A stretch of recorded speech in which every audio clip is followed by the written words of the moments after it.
Marco Dominic Gonzalez, March 10, 06:52 a.m. Obviously, I make a lot of political videos. I think I have a government intruder because I'm doing a video for Neil Tyson and his show, and it slows down my video, slows down my voice, and basically violates my freedom of speech and forcing me to have to do this video again. Again, I'm going to sue you and press criminal charges against when I know who you are.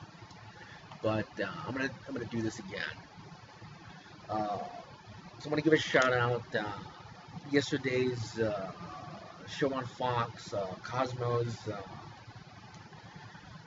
Neil Tyson does all the Novas on PBS, and dude, I was absolutely blown away by the use of animation, the use of history, and the use of fantasy to see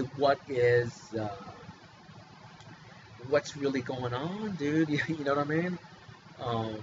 And one thing that I do is I I worship the elements, and I worship water. I worship God through water, and because we are made of water. Without water, folks, we're dead. That's it. You can't have a planet without water. You can't have microbes. You can't have no life. You need water.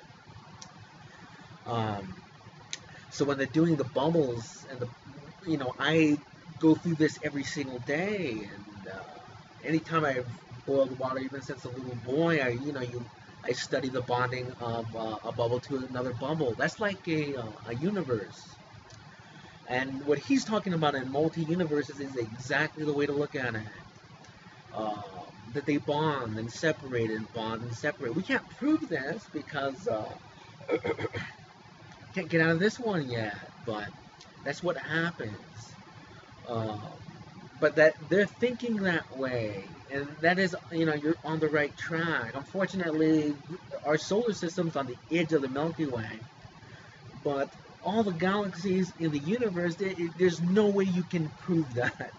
There's like absolutely no way that you can prove that is true, but it is. It's almost like Bruno when they're going historically, and the Spanish Inquisition and the Roman Catholic Church, and he's saying these things, and you can't prove it, dude.